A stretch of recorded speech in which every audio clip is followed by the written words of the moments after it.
A teenage boy who lured a girl to an isolated park in Suffolk, England, and then stabbed her 7 times, left her for dead, has been jailed for life. Thankfully, the girl has survived. She has been left with catastrophic injuries, but she refused to allow this 17-year-old scumbag Alex Tai to take her life. A very brave young girl indeed. The scumbag Alex Tai, 17 years of age, admitted to the attempted murder of the 16-year-old girl. We're not told her name to protect her identity. And why did this POS stab this girl 7 times and then leave her for dead? Well, because he blamed the 16-year-old girl for the breakup between him and his girlfriend. Somehow it was her fault. I don't know if there's any rhyme nor reason within that. If there's any truth to that, it's completely irrelevant. That is obviously no justification for attempting to murder somebody. I remember covering this topic as it happened in October of last year. The 17-year-old lured the 16-year-old girl to an isolated area of the park, then proceeded to stab her 7 times. She was paralyzed from the chest down. The teenager then took her phone, dumped it in a nearby ford, a small river, and left her bleeding face down on the ground. Thankfully, she was found 4 hours later by a dog walker. Can you imagine that? You're out walking your dog down your local park in the early hours of the morning, and you hear some screams, some moans, and you approach and you find a teenage girl in the process of dying, stabbed multiple times, 7 times. Thankfully, she didn't die, but again, she has been left with catastrophic injuries. So, the POS, attempted murderer Alex Tai, 17 years of age, was handed a life sentence of which he must serve a minimum of 12.5 years. So I'm going to comment on that. I'm no legal expert. I do cover a lot of these topics. A lot of the topics that I cover are US based, but I also cover English and Australian, also global topics. So I'm by no means an expert in any sense, certainly not in regards to English sentencing, but I have picked up a trick or two. I've made a few mental notes.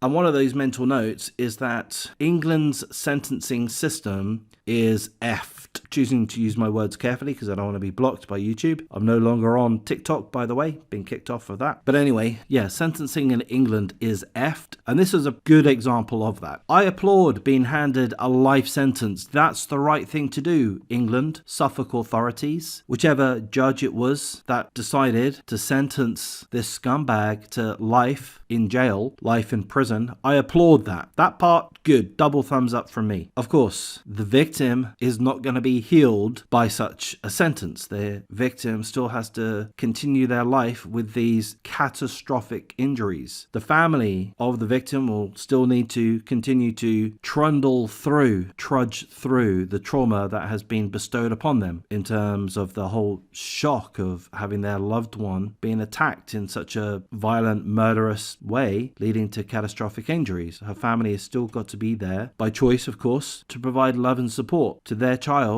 to their family member, that otherwise would have gone on to have a perfectly normal, happy life, no doubt. No justice is going to be brought, no real justice, but at least a life sentence does tell the family, does tell the victim, does tell society that the authorities care, that the authorities will not stand for such behavior, such treatment, such violence, such evil acts. It gives society reassurance, but that reassurance is completely undermined with the proviso that this POS, piece of poop, might well be released after a mere 12.5 years. So the family, friends, the victim herself, have just got to keep that in the back of their minds. Oh my god, this scumbag could get away with it effectively. If they do get released after 12.5 years, how can anyone consider that to be real justice?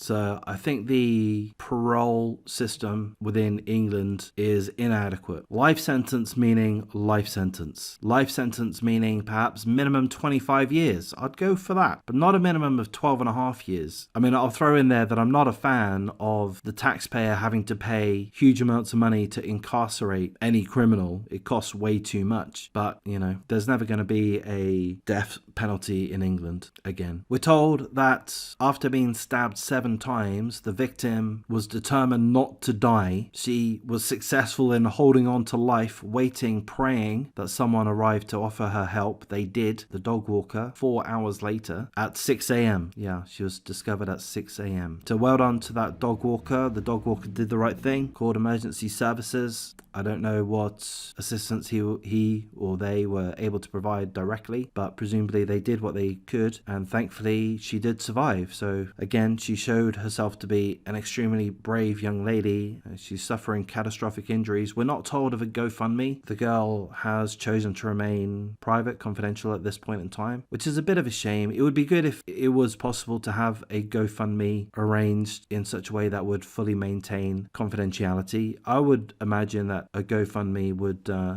be successful in attracting a large number of donations. Obviously, this isn't about money, but at the same time, obviously, when you're a victim of such violent crime, you're going to be subject to huge medical costs, increased living costs. You're going to need ongoing treatment to one extent or another. You're not going to be able to earn an income, move forward, and have a career in all likelihood. Thankfully, AI is going to be taking that away from the rest of us too soon enough. But in any case, I've once more slipped into a ramble fest, so I'll wrap things up at this point. If you appreciate the coverage, please do like, comment, subscribe, share the video as you see fit. If you're happy to consider joining the memberships, please do, and take care.